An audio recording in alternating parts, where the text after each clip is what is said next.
during which Meg says and insults his skills as a rap artist. This leads to a situation where she gets out of the car and he shoots at her feet and yells, "Dance, bitch." And then she ends up at a hospital, and a doctor takes out 3 fragments of bullet wounds from her foot. Now, if you just hear, and the prosecution says that Kelsey, the other woman in the car, is going to testify that Tory shot Meg. And Kelsey has a text message where she texts somebody that, hey, Tory shot Meg.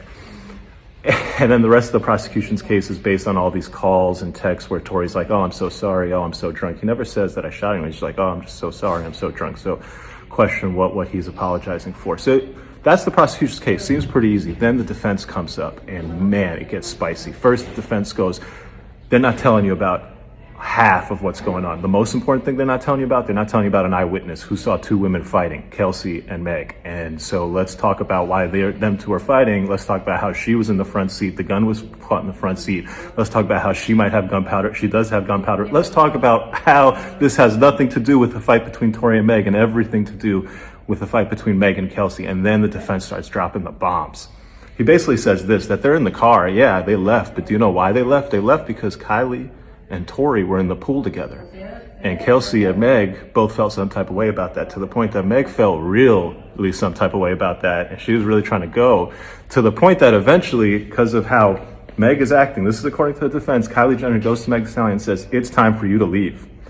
They all leave. The defense's point is what happens in the car is this. Tory questions Kelsey, "Hey Kelsey, why are you backing up Meg for me trying to, get it on with Kylie Jenner? Meg has been snaking men from you your whole life. I hooked up with you, Kelsey, and then Meg went behind your back and hooked up with me. And Kelsey, this is not the first time. You had been hooking up with Ben Simmons. Meg went behind your back and hooked up with Ben Simmons. You had been hooking up with the baby. Meg went behind your back and hooked up with the baby." And so the defense starts dropping all these grenades.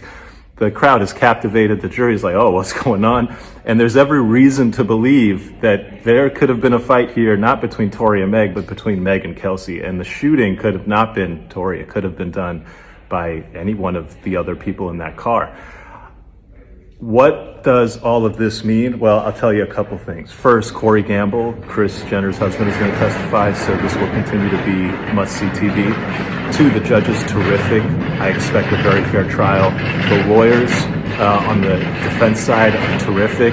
I don't know what the government lawyer was doing, giving an opening presentation that made it seem like the most open and shut case ever, when in fact there are huge questions, including an eyewitness who saw 2 women fighting, suggesting that you have to explain that theory to the jury, and you didn't. So I don't love the prosecution's opening in that regard.